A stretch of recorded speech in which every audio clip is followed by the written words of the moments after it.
Boa noite, irmãos. Que a paz do Senhor esteja aí inundando o teu coração. Irmãos, você já assistiu Aladim? Conhece a história do Aladim? A história do Aladim é a história de um cara lá que, nem sei direito, mas que acho que era ladrão e ele encontra, uma lâmpada. Não pense numa lâmpada, uma lâmpada de luz, mas uma lâmpada de óleo, um objeto de metal compridinho. E aí parece que ele esfrega aquele negócio e sai um gênio lá de dentro. E aí o gênio pergunta para ele qual é o seu desejo? O que você quer que eu faça por você? E a história se desenrola. Eu não conheço bem a história, mas essa figura do gênio da lâmpada ela é muito famosa, de alguém sobrenatural que pergunta para outro: o que você quer? O que você quer que eu faça? Certamente essa é uma das maneiras de conhecer o coração de alguém, Talvez alguém já tenha perguntado para você: se você ganhasse na Mega Sena, ganhasse lá 100 milhões de reais, o que você faria? Esse é um outro jeito de conhecer o coração. O fato é que Jesus, nosso Senhor, o Rei dos Reis, Ele se importa mais com o nosso coração do que qualquer outra pessoa. E nas Escrituras, nós vemos por muitas vezes Jesus caminhando com seus discípulos e preocupado, sabe com o quê? Com o coração deles. Hoje nós vamos ler uma passagem em Marcos, e Marcos separa um bom trecho do seu livro, ali na metade do livro, entre o capítulo 8 mais ou menos, até o capítulo 10, 11, Marcos separa esse trecho para mostrar como Jesus investiu na vida daqueles discípulos. E você deve lembrar que nós fazemos parte de uma igreja, e que a igreja é a reunião dos discípulos de Jesus. E todos nós aqui então, seguimos caminhando Jesus, e Jesus está interessado, não apenas no coração daqueles homens que caminharam com Ele durante 3 anos, mas também está interessado no meu e no seu coração. Hoje, essa noite, teremos então um momento de proporcionar que Jesus ajuste o nosso coração, assim como Jesus ajustou o coração daqueles discípulos que caminhavam com Ele pelas ruas e lugares da Galileia.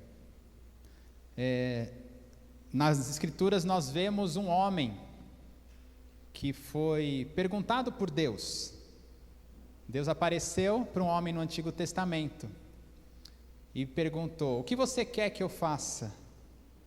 Nós estamos falando de Salomão, Para quem esteve hoje na EBD, falamos bastante de Salomão, e Deus apareceu para Salomão num sonho e perguntou: Salomão, o que você quer que eu faça? E Salomão pediu sabedoria, Você deve saber bem disso. Hoje nós vamos ver que Jesus também faz essa pergunta para os seus discípulos: o que você quer que eu faça? E vamos ver a resposta deles, e vamos ver qual é a nossa resposta diante do Deus Todo-Poderoso. Vamos orar então? Senhor Deus, estamos aqui, reconhecendo que somos pecadores, reconhecendo a necessidade do Senhor, reconhecendo que o que podemos entregar para o Senhor não é suficiente. Precisamos de um renovo nas nossas vidas, precisamos de transformação, e contamos contigo, Senhor. Tu és a nossa única esperança de vida eterna, única esperança de transformação de vida, única esperança que nos dê um sentido para a vida. E nós recorremos a Ti agora, Senhor, entregando nosso coração, como acabamos de cantar, buscando ouvir o Teu Espírito Santo falando conosco. Queremos nos conformar àquilo que o Senhor quer de nós. Nos ajuda, Senhor, eu te peço, e que tudo isso seja para a Tua glória. Em nome de Jesus, amém. Amém. Abra sua Bíblia em Marcos capítulo 10, 10:32.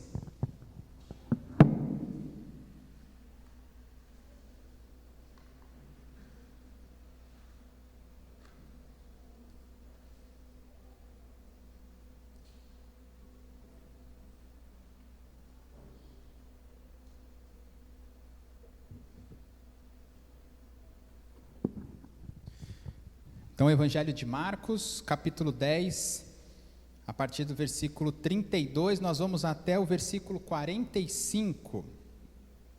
Ok? Marcos 10, 32 a 45, vou ler de uma vez, depois a gente vai voltando para observar o que a gente tem nesse texto. Amém? Todos acharam? Sim, podemos ler? Estavam a caminho, subindo para Jerusalém, e Jesus ia adiante dos seus discípulos. Estes se admiravam e o seguiam, tomados de apreensões. E Jesus, chamando outra vez os 12 para um lado, começou a revelar-lhes as coisas que deviam acontecer com ele, dizendo: Eis que subimos para Jerusalém, e o Filho do Homem será entregue aos principais sacerdotes e aos escribas. Eles vão condená-lo à morte e entregá-lo aos gentios. Vão zombar dele, cuspir nele, açoitá-lo e matá-lo, mas, depois de 3 dias, ressuscitará. Então aproximaram-se dele Tiago e João, filhos de Zebedeu, dizendo: Mestre, queremos que o Senhor nos conceda o que vamos pedir. E Jesus perguntou: O que querem que eu lhes faça? Eles responderam: Permite-nos que, na sua glória, nos assentemos um à sua direita e outro à sua esquerda. Mas Jesus lhes disse: Vocês não sabem o que estão pedindo. Será que podem beber o cálice que eu bebo ou receber o batismo com que sou batizado? Eles responderam: Podemos. Então Jesus lhes disse: Vocês beberão o cálice que eu bebo e receberão o batismo com que sou batizado. Quanto a sentar-se à minha direita ou à minha esquerda, não me compete concedê-lo, pois é para aqueles a quem está preparado. Quando os outros 10 discípulos ouviram isso, começaram a ficar indignados com Tiago e João. Mas Jesus, chamando todos para junto de si, disse: Vocês sabem que os que são considerados governadores dos povos os dominam e que os seus maiorais exercem autoridade sobre eles. Mas entre vocês não é assim. Pelo contrário, quem quiser tornar-se grande entre vocês, que se coloque a serviço dos outros. E quem quiser ser o primeiro entre vocês, que seja servo de todos. Pois o próprio Filho do Homem não veio para ser servido, mas para servir e dar a sua vida em resgate por muitos. Amém? Amém. Vamos lá então, o que nós temos nesse texto, né? Como a palavra de Deus vai falar conosco nesta noite? Nós vamos ver 3 movimentos, 3 missões declaradas aqui.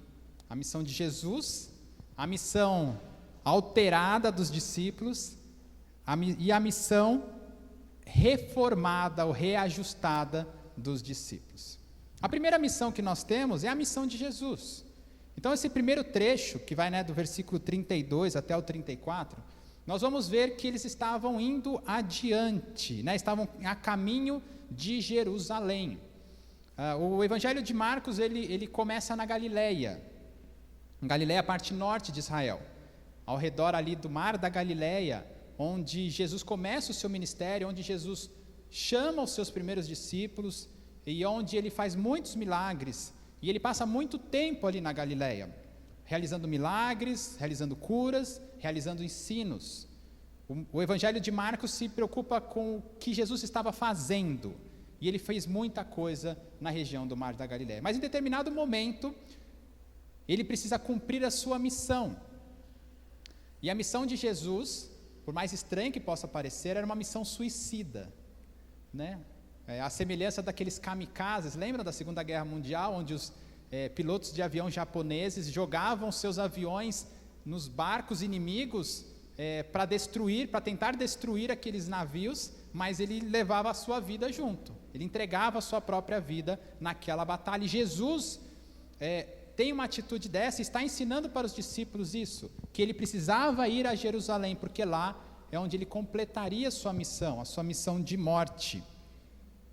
Mas é interessante que no versículo 32 diz que Jesus ia adiante dos seus discípulos, e estes se admiravam e seguiam tomados de apreensões. Então o primeiro detalhe aqui que eu queria que nós pensássemos é que a igreja, como comunidade de discípulos, precisa entender bem o que é o discipulado. Eu sei que essa igreja fala muito de discipulado, eu sei que o pastor José fala muito de discipulado, e vocês estão carecas de saber o que é um discipulado, mas eu quero reafirmar, com base nas Escrituras, que o discipulado, de uma forma bem simples, é seguir Jesus. Jesus ia adiante e os discípulos o seguiam. Naquela brincadeira bem antiga de criança, que é o siga o mestre, né? Então uma criança vai na frente e ela levanta o braço, e os que estão atrás levantam o braço. Não dá para seguir o mestre estando na frente do mestre. E por mais óbvio que possa parecer, nós como crentes em Jesus, nós precisamos seguir quem? Jesus. Nós precisamos fazer aquilo que nós vemos Ele fazendo. Nós precisamos repetir aquilo que nós vemos Ele fazer. Porque se nós passarmos na frente de Jesus, a gente coloca Jesus como nosso discípulo. Ou se nós estamos na igreja aqui, e um irmão passa na frente do líder que está discipulando ele, a gente deixa de ser discípulo e passa a ser discipulador. Então, por mais óbvio que possa parecer, essa primeira frase nos indica a ordem das coisas. Jesus é o mestre e os seus discípulos o seguem. Interessante a gente notar também como eles o seguiam. Eles seguiam com duas atitudes: uma atitude de admiração e uma atitude de apreensão. Admiração, certamente, por tudo aquilo que eles estavam vendo Jesus fazer. E eu espero que você, como discípulo de Jesus, também desfrute dessa admiração por Jesus. Irmãos, na nossa vida, na nossa correria e nas nossas leituras apressadas das Escrituras, muitas vezes a gente perde o encanto e a admiração pelo nosso Mestre. Se torna tão banal que Jesus multiplicou pães e que Jesus curou os cegos e que Jesus fez pessoas aleijadas andarem, que a gente lida com isso com muita naturalidade, como se ressuscitar um morto fosse algo banal que a gente vê todo dia nas ruas. Irmãos, nós seguimos um Deus poderoso. E a admiração deve tomar conta do nosso coração, cada vez que a gente entra em contato com as Escrituras.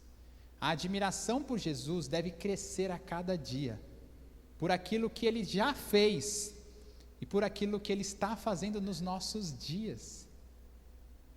Pelas curas, libertações, conversões. Nós não podemos nos tornarmos discípulos que seguem o Mestre de maneira apática. Sabe? Entendem apatia? Sem emoções? Seguir por seguir? Se perdermos a admiração pelo nosso Mestre, nos tornaremos frios, faremos apenas por religiosidade. Mas naquele momento não, diz que os discípulos tinham admiração por Jesus. Que nós também possamos desfrutar dessa admiração dia após dia. Que nos nossos momentos de encontro com o Senhor, a gente possa declarar isso em oração, o quanto nós estamos admirados. Que no momento dos louvores, nós podemos, de fato, nos entregarmos de corpo e alma para o Senhor, tamanha a nossa admiração por Ele. Mas existia uma outra emoção que tomava conta do coração dos discípulos, que era a apreensão. Essa apreensão, ela deixava o coração dos discípulos, não sei se um pouco duvidoso, mas certamente temerosos, com medo, preocupados com tudo aquilo que iria acontecer. Jesus, quando diz, eu vou para Jerusalém, nesse momento, ele já havia dito para os discípulos outras 2 vezes, que iria para Jerusalém para morrer. Outras questões das Escrituras, outros textos das Escrituras nos mostram que os discípulos não entendiam essa questão da ressurreição, mas era muito claro saber que Jesus estava indo para uma missão suicida e que isso traria dificuldades tanto para Jesus quanto para aqueles seguidores dele. E certamente isso, apesar da admiração que o Mestre provocava neles, havia um ponto de apreensão. O que será que vai acontecer com a gente? O que será de nós, como diria o outro? O que vai dar tudo isso? Né? Largaram seus empregos, largaram a rede de pesca, largaram seus trabalhos, para seguir um homem, um mestre errante, pelo território de Israel, e agora, o que seria deles se o mestre morresse? Que tipo de sofrimentos eles deveriam passar? Mas Jesus nunca escondeu, e Jesus não esconde de nós até hoje, que a missão dele levaria à morte e ao sofrimento.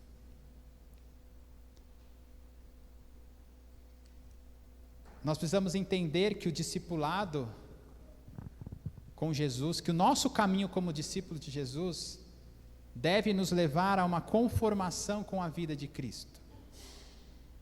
Nós que seguimos o Mestre, devemos nos tornar iguais ao Mestre. E ao trilhar os mesmos caminhos de Jesus, nós passaremos por essas coisas. Jesus disse, aqui em Marcos, também disse em Mateus, aquele que quiser vir após mim, negue-se a si mesmo, tome a sua cruz e siga-me. O que Jesus tinha era uma missão suicida. E que todo aquele que segue Jesus deve estar comprometido com essa vida. Porque no fim das coisas, o que importa não é a minha vida, mas é a vida de Jesus em mim.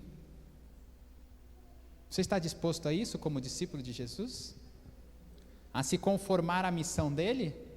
Ou você é daqueles que quer passar à frente do mestre e dizer, não, mestre, a minha vida vai ser desse jeito, me ajuda a transformar a minha vida naquilo que eu quero? Não é isso que as Escrituras ensinam.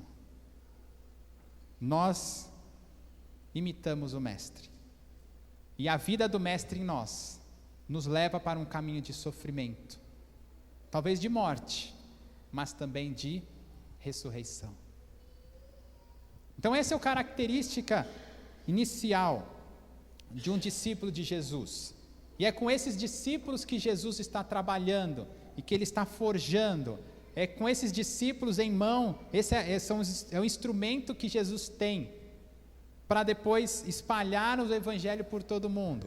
E é com o coração desses discípulos que Ele quer trabalhar. Jesus está instruindo eles, mas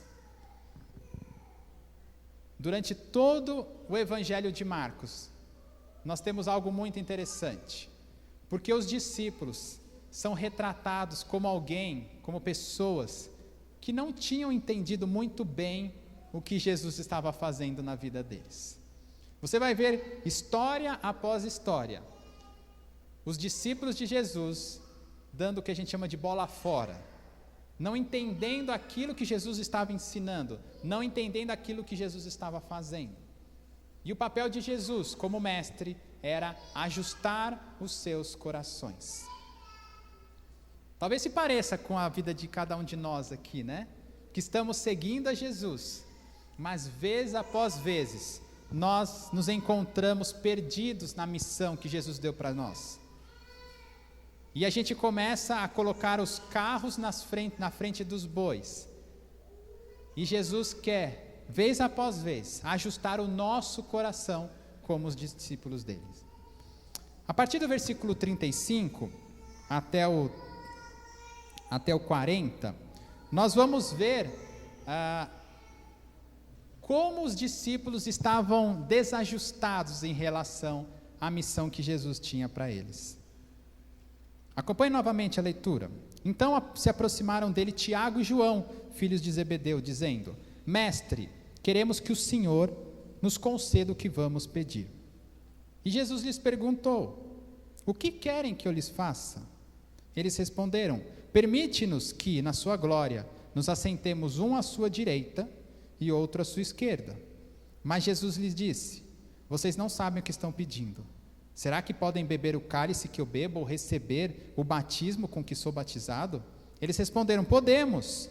Então Jesus lhes disse: Vocês beberão o cálice que eu bebo e receberão o batismo com que sou batizado. Quanto a sentar-se à minha direita ou à minha esquerda, não me compete concedê-lo, pois é para aqueles a quem está preparado. Veja que Jesus deu a instrução da missão dele e como um discípulo de Jesus deve esperar que seja a sua vida. Imediatamente, logo após Jesus ter explicado que tinha que ir a Jerusalém e morrer e ser ressuscitado, 2 daqueles discípulos parece que chamam Jesus para uma conversa particular. Jesus, vem cá, vem cá, vem cá. Né? Talvez tenham colocado Jesus no meio assim, né? Entre Tiago e João. A gente quer pedir uma coisa em particular para o Senhor, só para a gente. Tem um tempinho para nós aí? Esse primeiro pedido já é, no mínimo, estranho, né? Porque Jesus é aquele que não faz acepção de pessoas. Jesus está preocupado com a coletividade dos seus discípulos. E o fato de 2 discípulos chamarem Jesus para fora daquele grupo, já nos mostra uma coisa. Já começa a nos mostrar que havia no coração desses 2 homens algo diferente, algo que fizesse com que eles olhassem para si mesmos de uma maneira especial.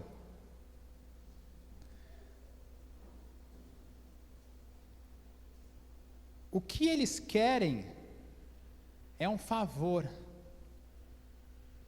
E Jesus, eles sabiam e conheciam Jesus. Jesus é aquele que concede favor, concede graça aos homens. Até aí não tem problema. Mas eles não queriam um favor para todos eles. Era um favor só para 2 deles. Tiago e João, também conhecidos como filhos do trovão, eles tinham algo diferente. Jesus mesmo deu esse apelido para eles, né? Por causa da impetuosidade do coração deles. Eles queriam que aquele povo de Samaria que não recebeu Jesus, que Deus mandasse tacar fogo do céu para destruir aqueles homens. E Jesus, calma, Tiago e João, calma. Vocês não estão entendendo o que eu vim fazer. E parece que eles não tinham entendido mesmo. Porque eles chegam para o mestre querendo algo especial.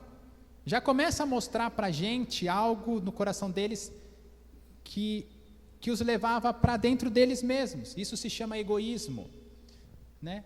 Quando nós queremos algo só para nós, é egoísmo, né? Se eu tenho 2 pães na mesa, mas eu quero o maior pedaço, isso mostra que no meu coração há egoísmo, né? Se eu tenho para dividir, mas eu não me importo com o outro porque eu quero mais do que os outros, isso se chama egoísmo. E é interessante ver que Jesus quer conhecer o coração deles. Jesus é o mais interessado no coração do que qualquer cardiologista deste mundo. E Jesus faz essa maravilhosa frase, assim como a frase que Deus fez para Salomão no Antigo Testamento, assim como a frase que o gênio da lâmpada faz para Aladim. O que é que você quer que eu faça? Imagine o Deus Todo-Poderoso, Criador dos céus e da terra, que está aqui na terra, que tem todo o poder, que ressuscita os mortos, que acalma as tempestades, que faz as árvores secarem, que cura os doentes, que cura os cegos, olhando para você e perguntando: o que você quer que eu faça? Sabe o que é isso? Um cheque em branco. Existe cheque? Não tem mais cheque, né? Os mais novos não sabem, não conseguem se conectar com essa ilustração, né? É um poder infinito no videogame. Agora eu conectei com os mais novos. Na nossa época dos mais velhos também tinha, né, uns códigos lá que você põe lá, poder infinito. Você pode jogar à vontade, você nunca vai morrer no videogame.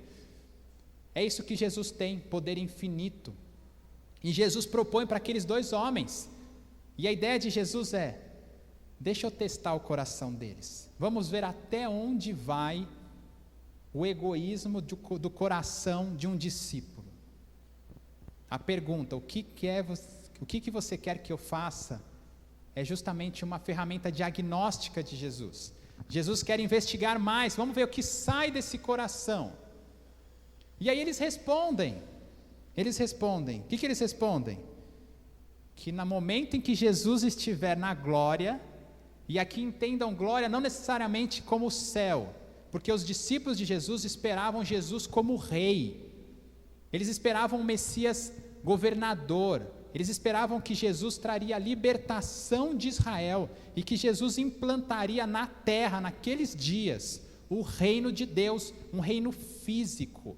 E que Jesus ia ser um novo rei, assim como o rei Davi, que teria um palácio com um trono, uma coroa, e que ele sentaria na posição de rei de Israel. Essa era a expectativa dos discípulos. E na cabeça de Tiago e João se esse cara vai se tornar rei, ele vai ter que ter alguém do seu lado direito e alguém do seu lado esquerdo. Seriam como se fossem os assessores parlamentares. Imagina, todo presidente dos nossos países tem aqueles homens mais próximos, os assessores, que são homens honrados e que estão a favor, estão a serviço do rei, do presidente, do nobre, do importante. E aqueles homens agora olhando só para si mesmos, dizem: Jesus, nós queremos ser esses homens importantes, de costas para os outros 10. O que eles estão falando para Jesus Jesus, nós somos mais importantes do que eles, e nós queremos esta honraria. Nos conceda isso, Jesus. Lembra? O homem, Deus, com todo o poder, oferecendo todo o poder para um ser humano falho, um coração corrupto. E aí o homem, o discípulo do coração corrupto, escolhe algo para si mesmo. Temos duas coisas aqui para a gente pensar. Em primeiro lugar, aqueles discípulos não estavam entendendo a missão de Jesus. Tá? Isso é bem claro. Os discípulos não estavam entendendo o que Jesus estava fazendo. Imagine que Jesus tinha acabado de falar que ele tinha que ir para Jerusalém para morrer, e eles estão preocupados com um lugar de honra para eles próprios. Eles não estavam entendendo nada. A minha preocupação e a minha oração em relação a Deus é: Deus, será que eu também não estou entendendo nada do que o Senhor está falando para mim? Será que eu também tenho sido um discípulo egoísta?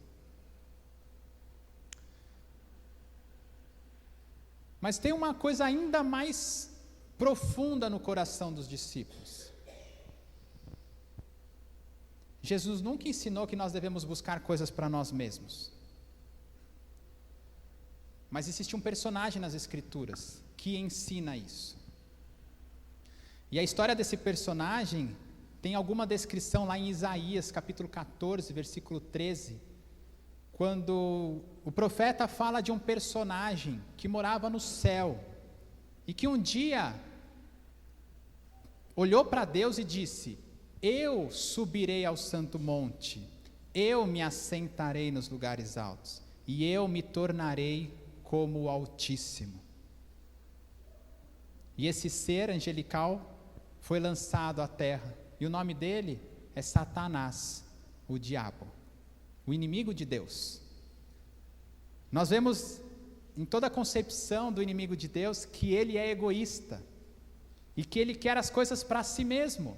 Lembrem-se de quando Jesus teve um embate com Satanás e Satanás pediu: se prostrares e me adorares, eu te dou todos os reinos da terra. Porque Satanás quer honra para si próprio.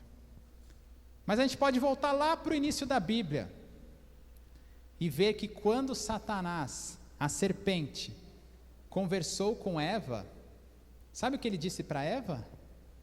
Eva, não acredita no que Deus disse, não. Se preocupe com você. Você vai ficar inteligente. Você vai ficar sábia, vai ser a conhecedora do bem e do mal. Come essa fruta logo, porque isso vai ser bom para você.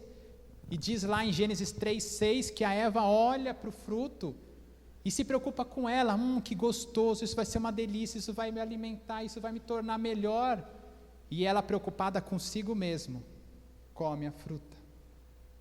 O que eu quero deixar de implicação aqui para nós, para a gente pensar, é que os discípulos que se preocupam consigo mesmos são mais discípulos do diabo do que de Jesus.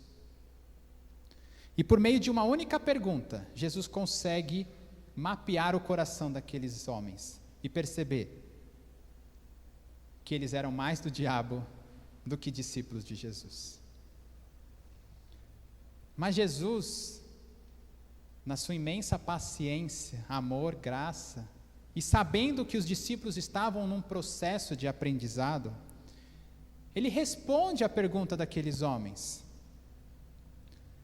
E quando Jesus então responde, como ele responde? Ele diz: primeiro, vocês não estão entendendo, vocês não sabem o que vocês estão pedindo, porque eu vou passar por o quê? Por um cálice e por um batismo. E aqui o cálice que Jesus está se referindo não é o cálice da ceia, que nós vamos tomar daqui a pouco. Se bem que o cálice da ceia traz essa informação, mas é o cálice da ira de Deus. Jesus estava indo para Jerusalém para tomar o cálice da ira de Deus, ou seja, receber sobre si todos os pecados da humanidade e morrer por esses pecados. O batismo que Jesus ia passar não era o batismo das águas, era o batismo da morte. Jesus usou uma figura de linguagem que indicava o sofrimento dele. Mas os discípulos que não estavam entendendo nada, falam, não, a gente pode suportar isso.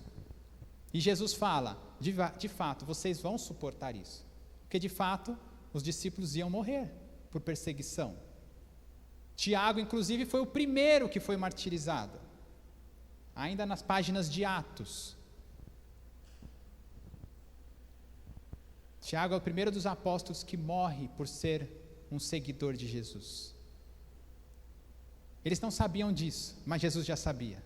Porque sabe o que Jesus pode prometer para nós?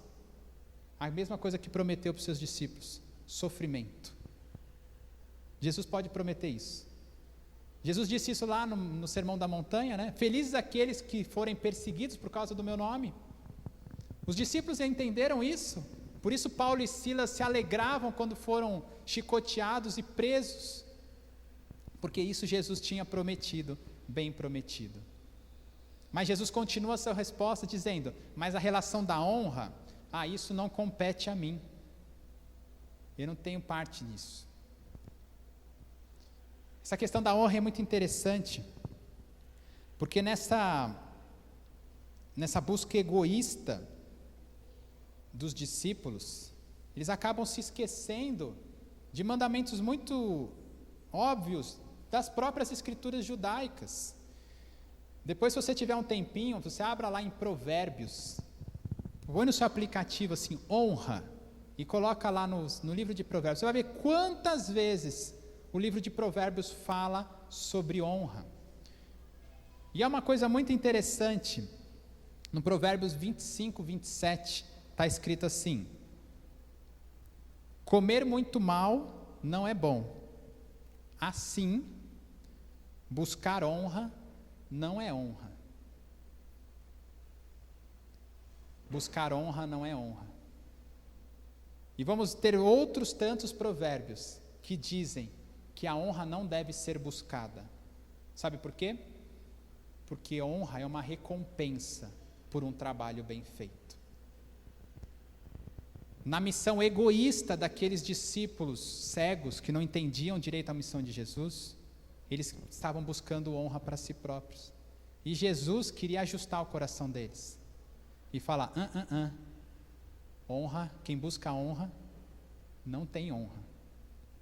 Ao invés de eles estarem buscando fazer um bom trabalho como discípulos e aprenderem aquilo que o mestre queria que eles aprendessem, eles estavam querendo pular uma etapa. Eles estavam querendo ganhar a medalha de ouro sem competir. Eles estavam querendo zerar o videogame sem passar por todas as fases. Eles estavam querendo ficar ricos sem um suor de trabalho. E Jesus está ajustando. O povo de Deus será honrado? Sim, será honrado. Mas primeiro a gente tem que mostrar fidelidade.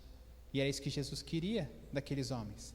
Primeiro seja fiel, primeiro suporte os sofrimentos comigo, primeiro se alinhe à missão que eu tenho para vocês. E no momento oportuno, vocês serão honrados. Precisamos tomar cuidado com os desejos do nosso coração, como discípulos de Jesus. Porque aquilo que nós desejamos, aquilo que nós pedimos para Jesus, mostra como está o nosso coração. Nós precisamos entender que os sofrimentos fazem parte da vida de um discípulo. E precisamos entender que Jesus promete sofrimento. Que honra vai ser dada a quem merece honra, mas nós não devemos buscar a nossa própria honra. Amém? Então vimos no primeiro movimento, Jesus explicando a missão dele missão suicida dele e ajustando e instruindo aquilo que ele queria que os discípulos seguissem. No segundo momento, nós vemos discípulos desajustados, buscando de maneira egoísta algo para si próprio, buscando honra, ao invés de se submeter ao discipulado e seguir a missão do Mestre. E agora, para terminar, nós vamos para a terceira parte do texto, que vai nos mostrar Jesus de fato ajustando o coração dos discípulos. E vamos ouvir com atenção, porque certamente Jesus também quer ajustar os nossos corações. Versículos 41 a 45.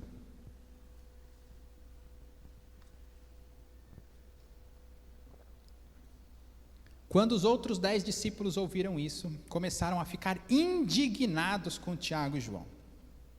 Mas Jesus, chamando todos para junto de si, disse: vocês sabem que os que são considerados governadores dos povos os dominam e que os seus maiorais exercem autoridade sobre eles. Mas entre vocês não é assim. Pelo contrário, quem quiser tornar-se grande entre vocês, coloque-se a serviço do outro. E quem quiser ser o primeiro entre vocês, que seja servo de todos. Pois o próprio Filho do Homem não veio para ser servido, mas para servir e dar a sua vida em resgate por muitos. Aqui nós vamos ver Jesus ajustando a missão dos discípulos. A missão dos discípulos não deveria ser uma missão egoísta, mas sim uma missão altruísta, uma missão que pensa no outro. E para ajustar isso, a gente vê a história então primeiro dos outros 10. Lembra? Tiago e João: Jesus, vem aqui conversar com a gente, em particular, deixa os outros 10 lá para aquele lado lá, a gente quer ter um papo só nosso. E essas primeiras palavras do versículo, do versículo 42, mostram algo muito interessante, porque Jesus, ele não quer separação, ele quer união.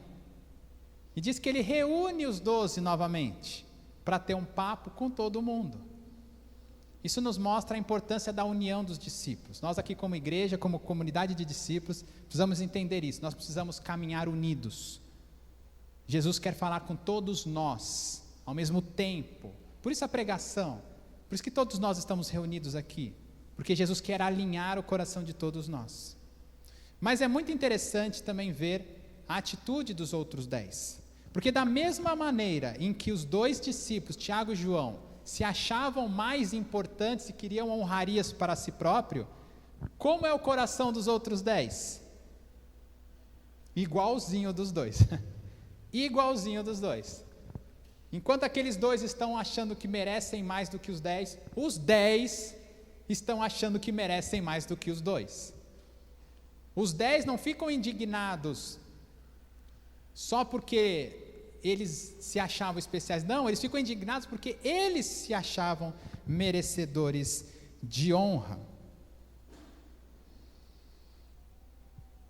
Isso mostra que todos nós como discípulos, assim como aqueles discípulos, estamos com o coração todos totalmente desajustados. E de fato Jesus precisa trabalhar com todos nós, assim como trabalhou com todos eles. Porque numa medida ou outra, nosso coração é corrupto, nosso coração tende a ser egoísta, nosso coração tende a ser separatista, o nosso coração tende a ser orgulhoso, de nos considerarmos maior. E esse coração maligno que muitas vezes nós temos e cultivamos no nosso peito, ele é causa de divisões. Divisão nos ministérios, divisões nas igrejas, divisões de denominações, e por assim por diante. Está na natureza do coração do discípulo. Mas Jesus não se agrada disso, Jesus quer todo mundo reunido. E não só reunido, mas Jesus quer todo mundo reunido e unido na mesma missão. E qual é essa missão? E aí Jesus conta uma história, uma pequena lembrança de como funciona os governos deste mundo e como deveria funcionar o reino de Deus. Jesus começa a falar então, relembrando: vocês sabem que os que são considerados governadores e maiorais deste mundo exercem autoridade sobre eles. Jesus agora está apartando a briga e dizendo: todo mundo aqui está interessado em ser o maior, é isso? Então deixa eu contar uma história. Sabe o reino dos reinos do mundo? Sempre tem um governante, né? Naquela época, o Império Romano dominava sobre Israel. E a imagem que eles tinham de governante era o imperador. O imperador morava lá em Roma e tinha muita gente a seu serviço, mas exercia o poder com mão forte. Era de baixo para cima. Entendam isso? Os governos deste mundo agem dessa maneira, por imposição. Eu mando, vocês súditos obedeçam. Os súditos servem os maiorais, e os maiorais apenas oprimem os que estão embaixo. Esse é o retrato que Jesus ensina sobre os reinos deste mundo. Mas aí ele vai fazer um contraste. Mas, versículo 43, e esse mas é muito importante, porque aqui Jesus ele determina uma linha que divide os reinos deste mundo do reino de Deus. Mas entre vocês não é assim. Não é assim. Gente, a gente precisa ter uma noção muito clara na nossa cabeça, que a igreja ela não pode se parecer com os reinos deste mundo. Entende isso? A partir do momento em que a igreja começa a repetir aquilo que as empresas de homens ímpios fazem, aquilo que os governos ímpios fazem, aquilo que as religiões pagãs fazem, tem alguma coisa errada. Jesus quer nos mostrar que nós, a igreja, o povo dele, o reino dele, é diferente do mundo. Apesar de estarmos aqui neste mundo, apesar de vivermos neste mundo, apesar de pegarmos os mesmos ônibus, as mesmas filas, os mesmos bancos, as mesmas padarias, os mesmos empregos, nós somos diferentes do mundo. E o nosso modo de agir é diferente do mundo. Como é o nosso modo de agir? E Jesus continua falando no versículo 43. Pelo contrário, quem quiser se tornar grande entre vocês, se coloque a serviço dos outros. E aí ele repete a mesma informação no versículo 44. E quem quiser ser o primeiro, que seja servo de todos. Ele está repetindo a mesma informação. Como há no paralelismo hebraico lá de Provérbios, de Salmos, de Eclesiastes, de Cantares, coisas que a gente viu e tem visto na EBD. Jesus apenas faz a repetição com uma única ideia. Você quer ser o mais importante? Então se coloque debaixo para servir os outros.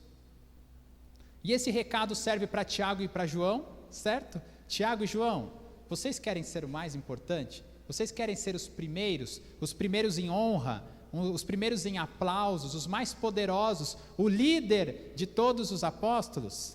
Esse recado é para vocês. Vocês não devem pensar como os governadores deste mundo, que exercem autoridade de cima para baixo, mas você deve servir os outros de baixo para cima. Mas esse recado também é para os 10. Ou vocês 10 aí, vocês estão indignados com os 2 porque eles querem honra? Vocês também querem honra? Vocês também se acham merecedores de serem os maiorais? Esse recado também é para vocês. Não se conformem aos reinos deste mundo, onde os maiorais exercem poder de cima para baixo, mas pelo contrário, se coloque debaixo e sirva a todos, e assim você conquistará autoridade no reino de Deus. Mas será que esse recado cabe a Tiago e João, cabe aos outros 10, mas será que não cabe a nós também? Quantas vezes nós, como discípulos de Jesus, estamos buscando ser os maiorais, serem os poderosos, termos autoridade, conquistarmos coisas que não são devidas para nós, ao invés de seguir o exemplo do Mestre e servir. Jesus vai terminar no versículo 45 com um dos versículos mais importantes dos evangelhos, tido para muitos teólogos e comentaristas, como esse versículo 45 do capítulo 10 de Marcos, como o versículo chave do evangelho de Marcos como um todo. Se nós pudéssemos resumir todo o evangelho de Marcos em um versículo, está aqui, Marcos 10, 45. Porque aqui Jesus mostra qual é a disposição dele como o maioral, como o rei dos reis, como o chefe dos chefes, como aquele que tem todo o poder e toda a autoridade. E isso ele faz em contraste com a visão do mundo. Gente, os maiorais exercem poder, mas eu, o Filho do Homem, vim não para ser servido, mas para servir. Servir, e não só servir com a minha mão e com os fazeres desta vida, mas também para dar a minha vida em resgate por muitos. E aqui Jesus volta para a sua missão suicida, de se entregar como um serviço a toda a humanidade.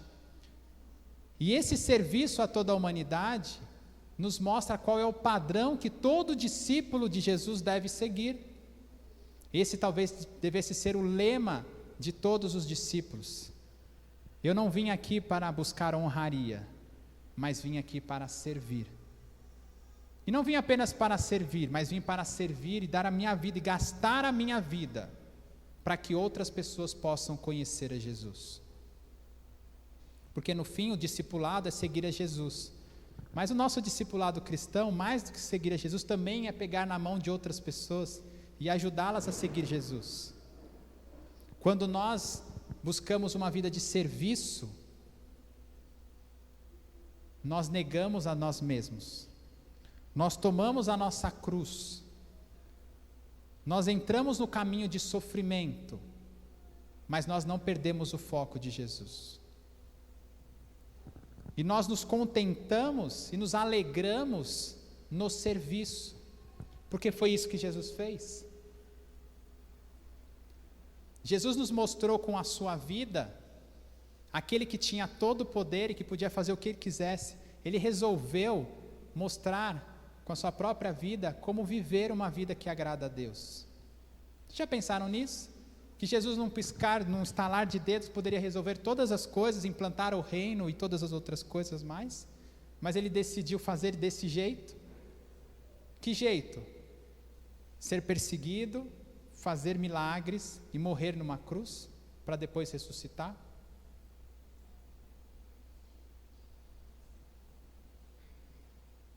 Quando Jesus nos chama para segui-lo, Ele espera a mesma coisa de nós. Qual é o ajuste que Jesus quer fazer no meu e no seu coração essa noite? Que nós deixemos de olhar para nós mesmos e passemos a segui-lo e a imitá-lo como discípulos servos, que aceitam o sacrifício de Jesus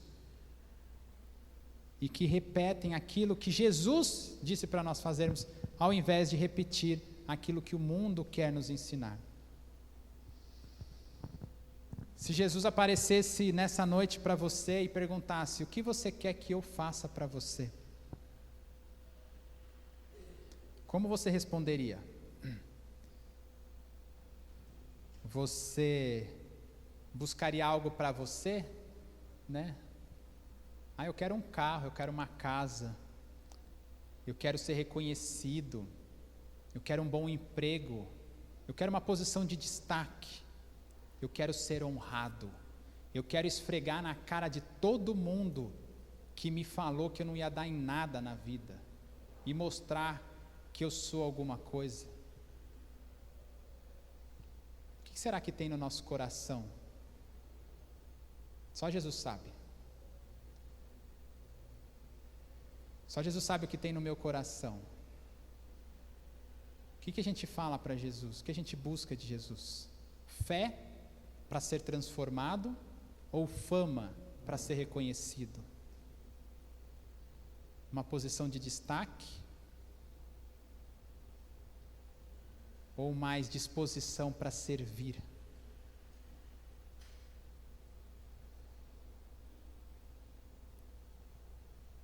A gente precisa entender, irmãos, que a vida de um discípulo de Jesus, ela é marcada por serviço.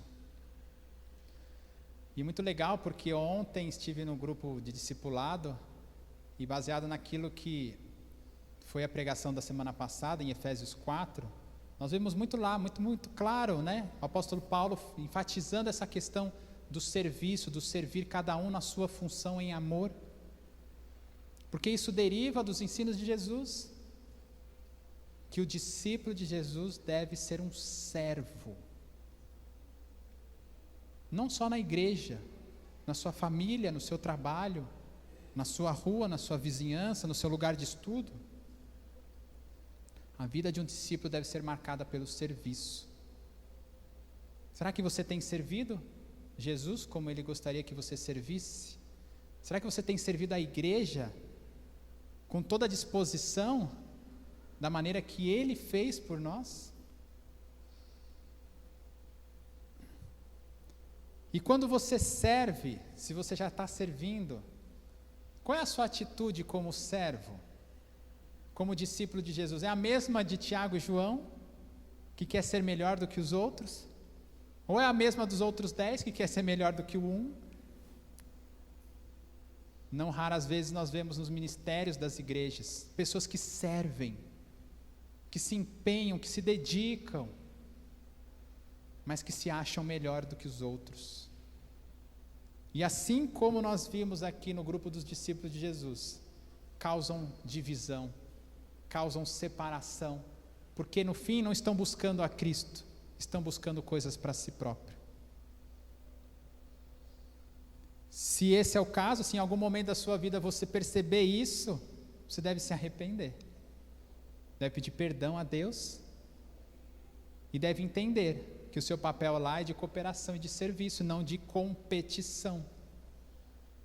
Porque Jesus não quer discípulos competindo uns com os outros, Ele quer discípulos trabalhando uns pelos outros e uns para os outros, para que de alguma maneira todos nós juntos possamos continuar seguindo Jesus, que nós possamos continuar trabalhando pela unidade dos ministérios e unidade da igreja. Lembre, Jesus, quando viu a separação, não reuniu os 12. Esse é o nosso papel como discípulos, trabalhar pela unidade, trabalhar pela união, uma união em serviço, ou um serviço em união, sempre com amor a Cristo em primeiro lugar, e amor pelos irmãos. Que nós não percamos o foco de que o ministério, de que a nossa vida, se a gente olhar para Jesus, aquele que serviu ao invés de ser servido, e aquele que deu a vida em resgate por muitos. Esse é o nosso papel, continuar servindo e olhando para Cristo. Seja sofrimento, ou seja honraria, não perca o foco de Jesus. Continue servindo a Cristo, continue se gastando por Jesus, continue se dispondo a passar por aquilo que o nosso mestre passou, porque esse é o caminho de todo discípulo.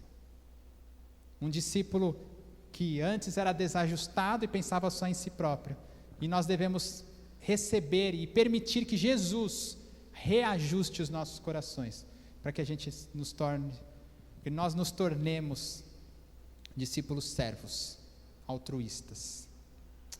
Amém? Vamos orar? Senhor Deus, somos gratos pela Tua palavra, somos gratos por aquilo que o Senhor quer fazer em nós. Nós sabemos que o Senhor tem todo o poder, Deus, mas não queremos pedir qualquer coisa para nosso próprio desfrute, Senhor, mas queremos entender que o Senhor tem muito que trabalhar em nós, para transformar as nossas vidas, transformar-nos de discípulos egoístas para discípulos altruístas, pessoas que olham para o Senhor e que imitem o Senhor. Sabemos que essa capacidade não está em nós, Senhor. Sabemos que precisamos ser ajustados por Ti, pela Tua palavra, pelo agir do Teu Santo Espírito nas nossas vidas. Eis-nos aqui, Senhor, entregamos a nossa vida e pedimos que o Senhor continue trabalhando em nós. Nos ajuda, Senhor, a ter um coração de servo. Nos ajuda, Senhor, que essa igreja seja marcada pelo serviço, pela humildade, pela unidade. Restaura-nos, Senhor. E nós Te louvamos, Senhor, e dedicamos toda a honra e toda a glória a Ti, que veio a este mundo não para ser servido, mas para servir, e mais do que isso, para morrer em nosso lugar. Nós te agradecemos e te louvamos, Senhor, em teu santo nome. Amém.